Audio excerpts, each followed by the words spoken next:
오늘 우리에게 주시는 하나님 말씀은 누가복음 24장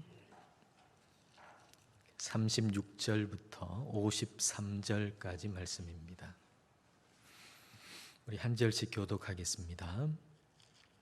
이 말을 할 때에 예수께서 친히 그들 가운데 서서 이르시되 너희에게 평강이 있을지어다 하시니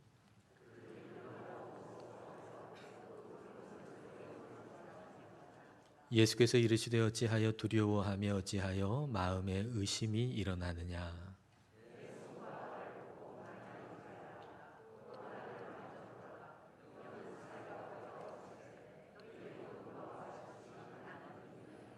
이 말씀을 하시고 손과 발을 보이시나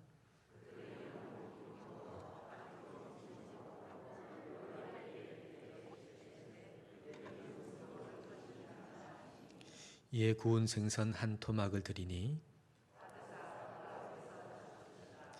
또 이르시되 내가 너희와 함께 있을 때에 너희에게 말한 바 곧 모세의 율법과 선지자의 글과 시편에 나를 가리켜 기록된 모든 것이 이루어져야 하리라 한 말이 이것이라 하시고 또 이르시되 이같이 그리스도가 고난을 받고 제3일에 죽은 자 가운데서 살아날 것과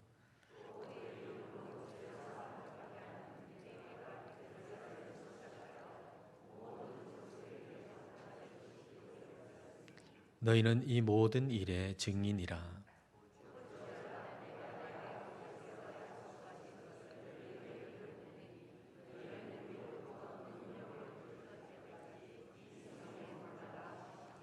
예수께서 그들을 데리고 베다니 앞까지 나가사 손을 들어 그들에게 축복하시더니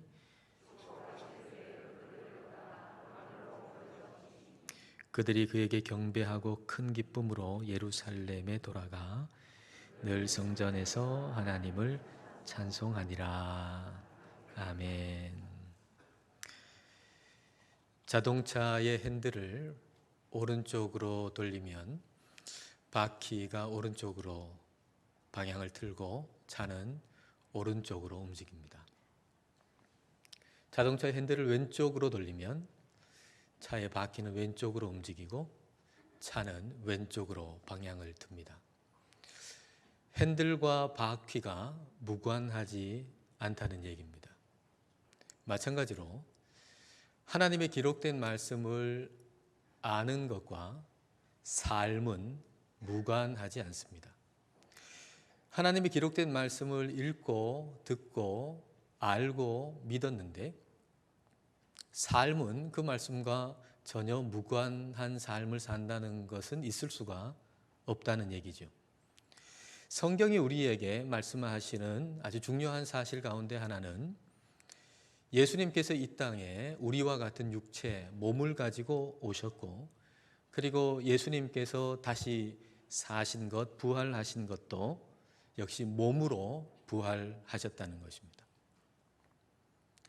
예수님께서 몸으로 오셨고 몸으로 부활하셨다라고 하는 이 사실을 우리가 알고 믿는 것이 우리의 삶에 어떤 영향을 끼치는가라고 하는 것을 오늘 성령님께서 저와 여러분에게 말씀을 통해서 일깨워 주시기를 원합니다.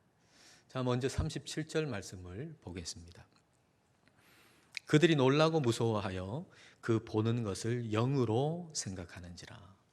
제자들이 그 부활하신 예수님을 영으로 생각했다 그랬어요. 실제 몸이 아닌 어떤 환상, 환영으로 생각했다는 겁니다. 오늘 상황과 같은 것을 담고 있는, 기록하고 있는 요한복음 20장을 읽어보면 이 제자들이 조금 이해가 되어요. 제자들이 유대인들이 두려워가지고 문을 닫고서 자기들끼리 모여 있었거든요. 근데 바깥에서 누가 들어올 수가 없어요. 열어주지 아니하면. 근데 예수님께서 그들 가운데 계셨단 말이죠. 얼마나 놀랐겠어요? 얼마나 무서웠겠어요? 그래서 그들은 생각한 거죠. 아, 이것은 실제의 몸이 아닌 영일 것이다 라고 생각을 한 거예요. 아, 우리가 환상을 보는구나, 환영을 보는구나, 그렇게 생각했던 거죠. 그때 예수님께서 어떻게 말씀하셨나요? 자, 38절과 39절 말씀입니다. 예수께서 이르시되 어찌하여 두려워하며 어찌하여 마음에 의심이 일어나느냐. 내 손과 발을 보고 나인 줄 알라. 또 나를 만져보라. 영은 살과 뼈가 없으되 너희 보는 바와 같이 나는 있느니라. 의심하고 두려워하는 이 제자들한테 손을 보여주시고 발을 보여주시면서 실제 몸이다라고 하는 것을 지금 말씀해 주고 계신 거죠. 그러자 이 제자들의 반응이 뭐였습니까? 자, 41절을 볼까요? 그들이 너무 기쁨으로 아직도 믿지 못하고 놀랍게 여길 때에 이르시되 여기 무슨 먹을 것이 있느냐 하시니, 너무 기뻐서 믿지 못했다 그랬어요. 너무 기뻐서 믿지 못했다. 믿지 못할 만큼 기뻤다라고 하는 얘기죠. 자, 이 제자들이 그렇게 예수님의 모습을 보고 예수님이 손과 발을 이렇게 보이실 때에 믿지 못할 만큼 기뻤던 이유는 어디 있었을까요? 그 손과 발을 볼 때, 아, 여기 계신 이분이, 우리 가운데 계신 이분이 십자가에서 죽으신 예수님이라고 하는 것을 분명히 알게 되었기 때문입니다. 다시 말하면 십자가에서 죽으실 때 그 손과 발에 못 박힌 그 상처, 그 흔적, 그걸 그대로 손과 발 옆구리에 예수님이 지니고 계셨다라고 하는 얘기가 되는 거죠.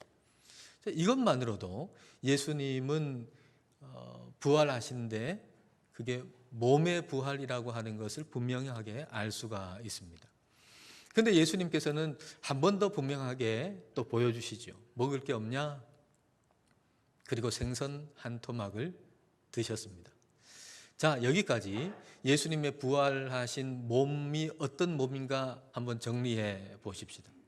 예수님의 부활하신 몸은 죽음 이전의 몸과 동일한 몸은 아니었습니다. 그 문이 닫혀 있는데 거기로 그냥 들어오실 수 있는 몸이셨으니까 죽음 이전의 몸과 동일한 몸은 아니에요. 그러니까 다시 말하면 다시 또 죽는 그런 몸은 아닌 것입니다. 그러나 죽음 이전의 몸과 완전히 단절된 몸도 아니에요. 연속선상에 있는 몸이에요. 예수님께서 십자가에서 죽으실 때 손에 그리고 발에 옆구리에 있는 그 상처, 못에 찔리고 그리고 창에 찔린 그 상처, 그 부활하신 몸인데도 그대로 그것이 있었다는 것이죠. 그러니까 그 부활하신 몸은 죽음 이전의 몸과 연속선상에 있었던 몸이다라고 볼 수가 있는 겁니다. 자, 이 사실을 안다는 거, 이게 우리한테 굉장히 중요합니다. 예수님은 이 땅에 영으로 오신 게 아니라 몸으로 오셨다는 거예요.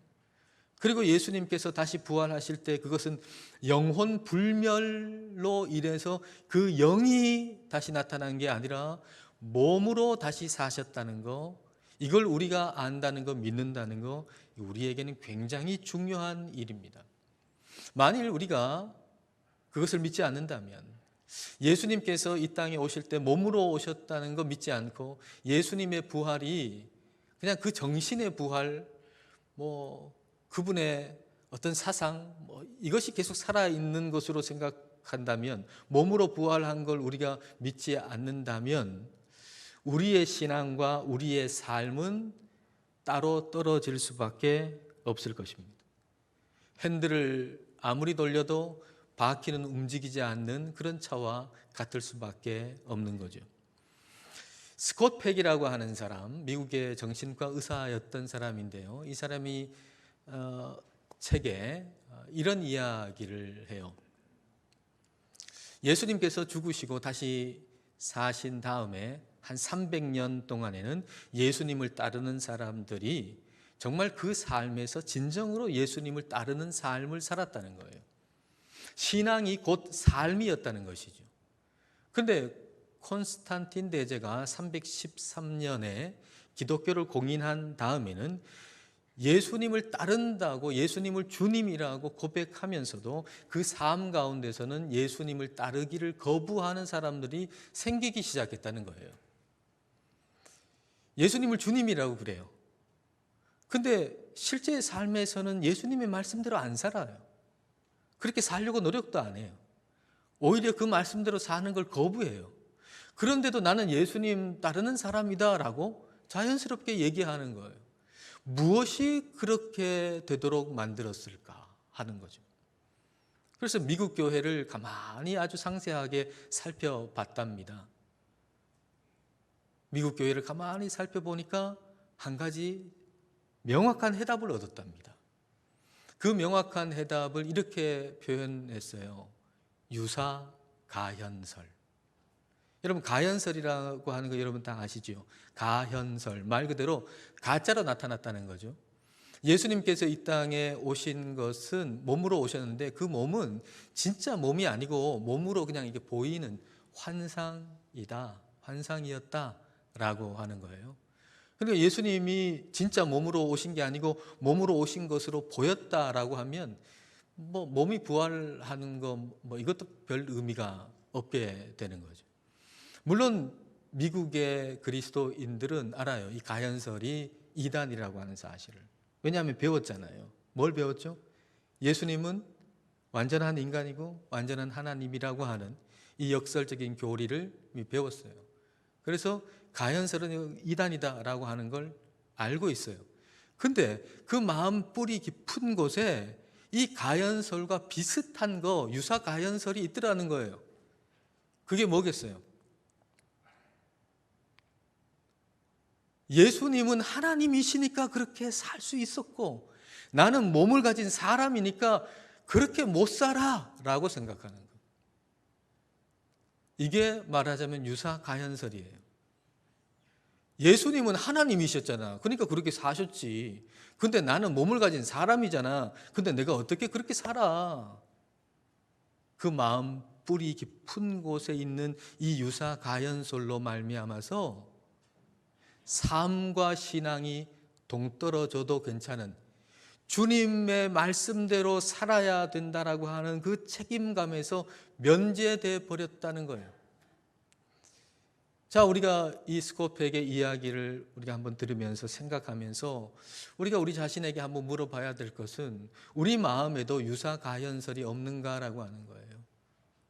내 마음의 뿌리 깊은 곳에서도 성경을 읽으면서나 또는 말씀을 들을 때나 예수님은 하나님이셨으니까 그렇게 하신 거고 나는 육체를 가진 몸을 가진 사람이니까 나는 그렇게 할 수가 없지라고 하는 그런 생각을 우리가 마음 깊은 곳에 가지고 살지 않는가라고 하는 거죠. 그런 생각을 우리가 가지고 산다면 우리는 예수님께서 몸으로 오셨다는 거 그리고 예수님께서 몸으로 부활하셨다라고 하는 것을 부인하는 것이나 마찬가지입니다. 그런 생각을 우리가 가지고 있으면 우리의 신앙과 우리의 삶은 동떨어질 수밖에 없는 거죠. 우리 머릿속에서는 핸들을 아주 열심히 돌리지만은 그러나 바퀴는 전혀 움직이지 않는 그런 삶을 살아갈 수밖에 없는 거죠. 그래서 참된 신앙인으로 살기를 원하는 사람은 저와 여러분이겠죠. 참된 신앙인으로 살기를 원하는 사람은 예수님이 몸으로 오셨다는 거 그리고 예수님이 몸으로 부활하셨다라고 하는 것을 분명하게 알고 믿는 것이 그렇게 중요한 일이라고 하는 거예요. 특별히 부활하신 예수님의 몸은 죽음 이전의 몸을 반영하는 몸이었다라고 하는 사실을 우리는 기억해야 됩니다. 예수님의 부활하신 몸, 그 몸에 십자가에서 달리실 때 그 손에 못자국이 그대로 있었잖아요. 발에 못자국이 그대로 있었잖아요. 옆구리에 창자국이 그대로 있었잖아요. 이게 참 놀라운 신비죠. 아니 부활하실 거면 깨끗하게 모든 상처가 없는 완벽한 몸으로 부활하셔야지 왜 부활하신 몸에 못자국이 있고 창자국이 있냔 말이에요. 그게 우리에게 가르쳐 주는 게 뭐예요? 죽음 이전에 행한 그 일이 죽음 이후의 부활의 몸에 그대로 반영이 된다는 걸 우리에게 가르쳐 주는 거예요. 여러분, 예수님이 하신 일은 우리하고 직접적인 연관이 있어요. 예수님이 부활하셨기 때문에 우리도 부활할 거예요. 예수님이 몸으로 부활하셨기 때문에 우리도 몸으로 부활할 거예요. 그렇다면 부활한 우리의 몸은 죽음 이전의 몸, 그러니까 지금 몸으로 무엇을 하느냐가 반영되는 몸일 것이다 라고 하는 얘기입니다. 그러므로 이 몸으로 있는 동안 이 몸으로 우리 하나님을 위해서, 우리 하나님을 향해서 헌신하는 거, 수고하는 거, 그것은 하나도 헛된 것이 아닙니다. 왜냐하면 영원한 것이기 때문에. 여러분, 우리 몸으로, 지금 몸으로 우리가 주님 앞에 헌신하는 거, 이거 잠깐 있다가 없어지는 게 아니라 우리 부활의 몸에 반영될 것입니다. 성령님이 바울을 통해서 이 점을 우리에게 가르쳐 주시잖아요.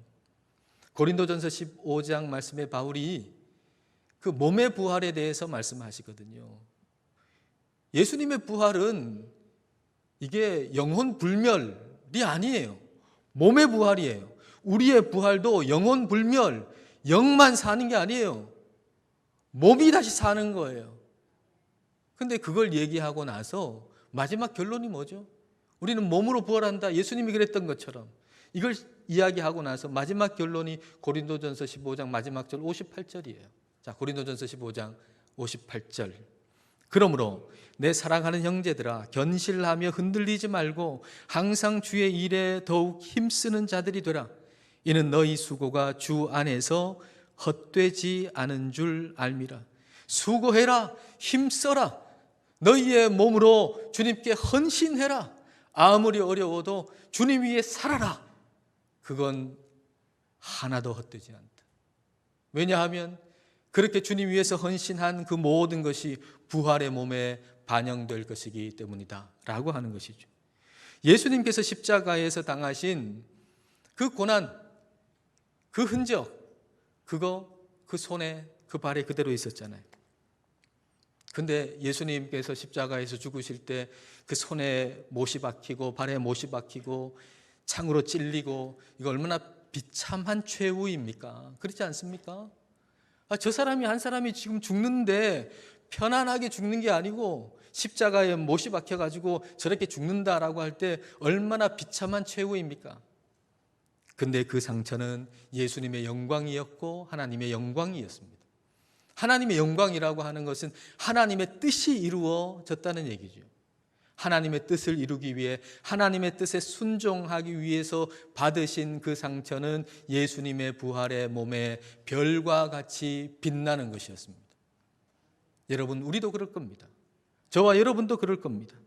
이 몸으로 주님을 위해서 수고하고 헌신한 것, 그리고 주님을 위해서 상처받은 것, 그것은 우리의 부활의 몸에 자랑스러운 메달이요 훈장이 될 것입니다. 그러므로 사랑하는 여러분들이요, 여러분의 정욕을 위해서 여러분의 몸을 사용하지 마십시오. 나중에 주님께 헌신하겠다고 하지 마십시오. 여러분의 생애 가운데 가장 젊은 지금 여러분의 몸으로 하나님께 영광을 돌리십시오. 몸이 부활한다는 사실을 여러분 기억하십시오. 그리고 부활의 몸은 지금 우리가 살아있을 때 이 몸으로 주님을 위해 무엇을 했느냐라고 하는 것을 반영하는 몸이 될 것이라고 하는 사실을 여러분 기억하십시오. 몸이 부활한다는 것, 이걸 우리가 진정으로 믿을 때, 그때 우리는 이 몸으로 어떻게 살까를 진지하게 고민하게 되는 것입니다. 우리는 어떻게 살아야 할까요? 이 몸으로 우리는 뭘 해야 될까요?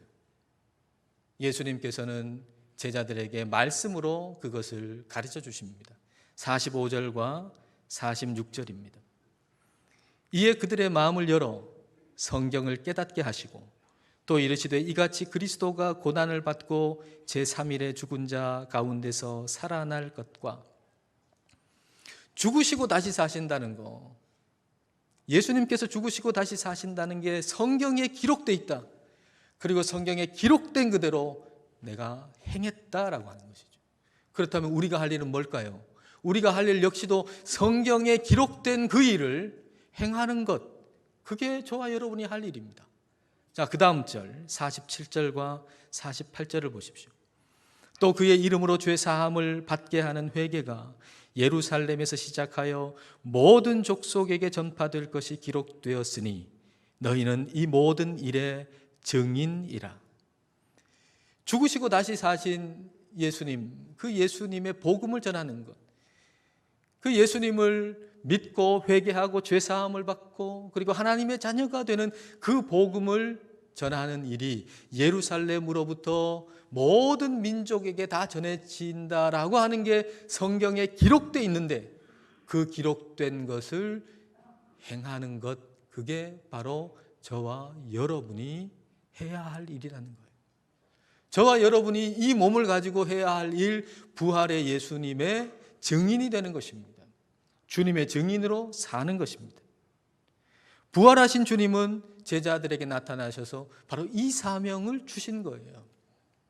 그리고 오늘 말씀을 통해서 성령님께서 저와 여러분에게도 이 사명을 주고 계신 겁니다.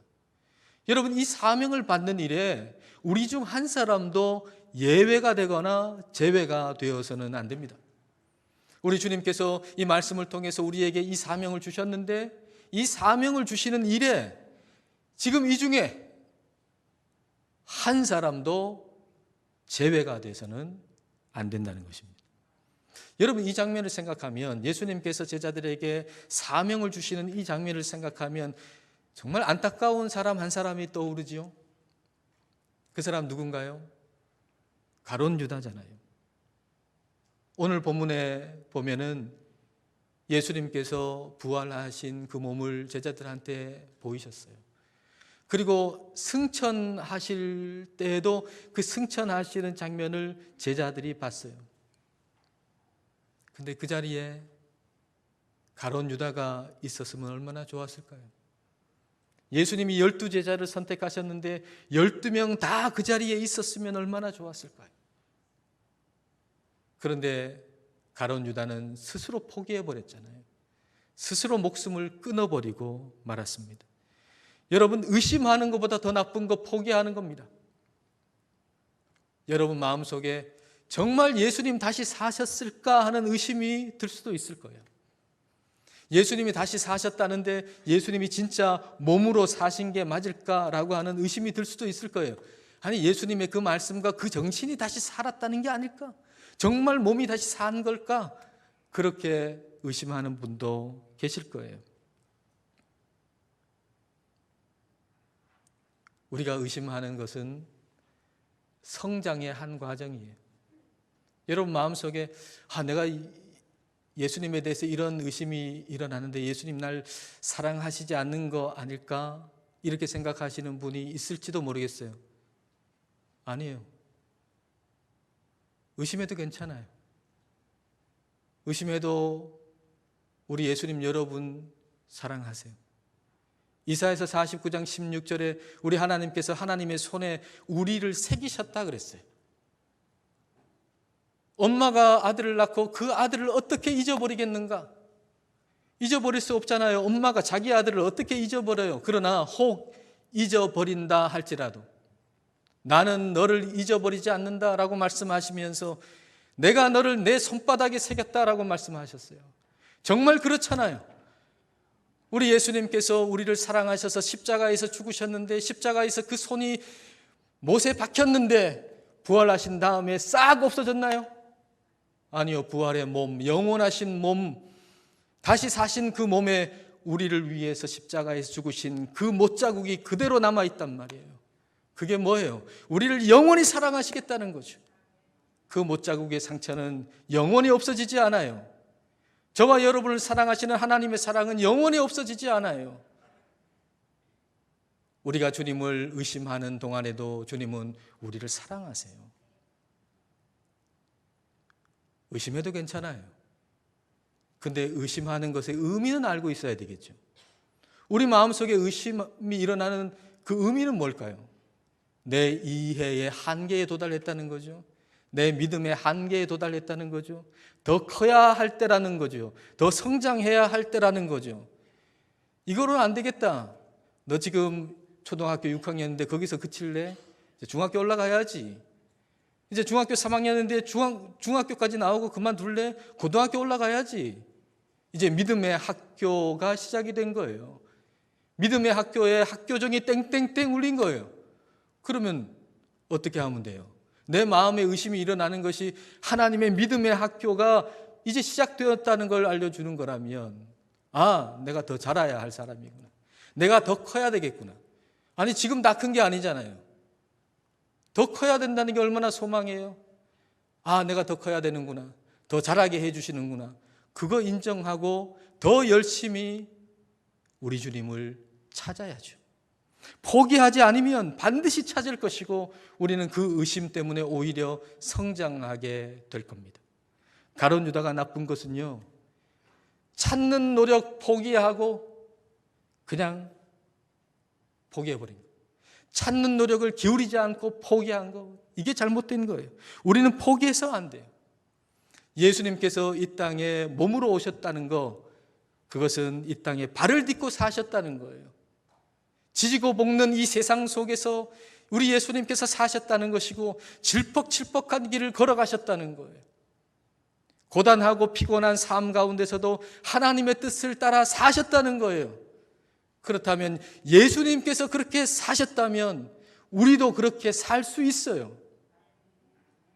예수님께서 어떻게 그렇게 사실 수가 있었죠? 그 고단하고 피곤하고 정말 평탄하지 않는 그 삶 가운데서 어떻게 하나님의 뜻을 따라서 살 수가 있으셨죠? 하나님께서 예수님께 성령을 기름 붓듯 부어주셨기 때문에 살 수 있었던 거예요. 우리와 똑같은 몸을 가지고 계셨지만 성령을 기름 붓듯 부으심을 받았기 때문에 그렇게 사실 수 있었던 거예요. 그렇다면 우리 역시도 성령의 기름 부음을 받는다면, 성령이 기름 붓듯 우리에게 부어진다면 우리도 그렇게 살아갈 수 있는 것입니다. 예수님은 우리에게 당신처럼 살라고 성령을 약속하셨고 그리고 성령을 보내주셨습니다. 자, 49절 말씀을 여러분 보십시오. 볼지어다 내가 내 아버지께서 약속하신 것을, 이게 뭡니까? 성령이잖아요. 성령을 너희에게 보내리니 너희는 위로부터 능력으로 입혀질 때까지 이 성에서 머물라 하시니라. 우리는 성령의 도우심을 받아서 예수님처럼 살아가는 과정 속에 있는 거예요. 지금 완벽하지는 않죠. 따라서 잘못할 때도 많죠. 어제 잘못한 것 가지고 오늘 하루를 허비하지 마십시오.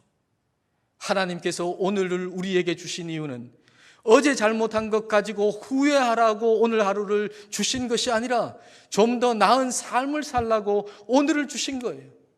오늘은 하나님의 뜻대로 한번 어제보다 더 잘 살아보라고 우리에게 주신 기회예요.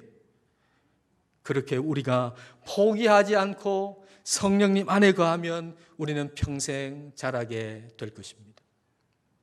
11명의 제자들은 예수님 십자가에 못 박힐 때 도망갔고 그리고 예수님을 부인했습니다. 예수님께서 부활하셔서 다시 나타나실 때 그 이야기를 들었을 때 예수님 다시 사셨다는 걸 믿지 못했습니다. 부활하신 예수님이 나타나셨을 때 그게 실제의 몸이 아니라 영일 것이라고 생각했습니다. 그러나 그러한 제자들에게 예수님께서 함께 하셨고 성령님께서 함께 하셔서 시간이 지나 그들은 자기의 목숨까지도 예수님을 위해 내어놓는 삶을 살았습니다. 예수님 안에 있는 사람은 나이를 헛되이 먹지 않습니다. 우리 주님 안에 거하고 그리고 주님을 찾고 찾으면, 여러분이 주님 안에 거하고 주님을 찾고 찾으면 여러분은 나이가 들수록 더 훌륭해지실 것입니다. 이와 같은 소망으로 이 몸으로 사는 동안 주님의 증인으로 살아가시는 저와 여러분 되시기를 주님의 이름으로 축복합니다. 기도하시겠습니다. 이 시간 우리 기도하실 때 가만히 우리 생각의 깊은 부분을 살펴보십시다. 예수님은 하나님이시니까 그렇게 사셨지만 난 몸이 있는 사람이니까 예수님처럼 못 산다는 생각이 없는지요? 그와 같은 생각은 신앙과 삶을 동떨어지게 하고 말씀을 읽고 들어도 그것이 삶으로 나타나지 않는다는 걸 기억하면서 예수님은 이 땅에 몸으로 오셨고 또 몸으로 부활하셨다는 것을 믿어 몸으로 사는 날 동안 주님의 일을 더욱 힘쓰게 해달라고 기도하십시다. 하나님께서 오늘을 주신 것은 어제 일을 후회하면서 보내라고 주신 것이 아니라 더 나아질 기회로 주신 것을 기억하면서 매일을 주님의 증인으로 살게 해달라고 이 시간 함께 기도하시겠습니다.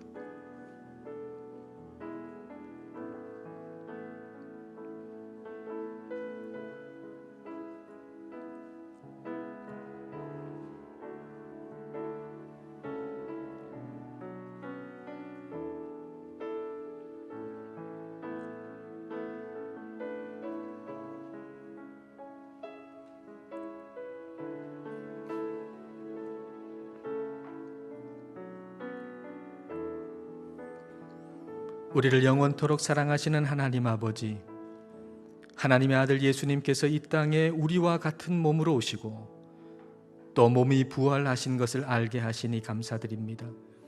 그리고 부활하신 몸의 손과 발 옆구리에 십자가에서 죽으실 때 받으신 상처를 그대로 가지고 계신 것을 통해서 부활의 몸이 죽음 이전의 몸으로 한 일들을 반영한다는 것을 알게 하심도 감사드립니다. 그리하여 오늘 우리의 몸으로 주님의 일을 힘쓰는 모든 것들이 결코 헛되지 않음을 깨닫고 몸으로 하나님께 영광을 돌리는 삶을 살게 하여 주옵소서. 우리의 인격과 영성이 더 자라고 더 나아질 기회로 오늘을 주셨으니 날마다 더 자라게 하시고 매일을 주님의 증인으로 살게 하여 주옵소서. 예수님 이름으로 기도드립니다. 아멘.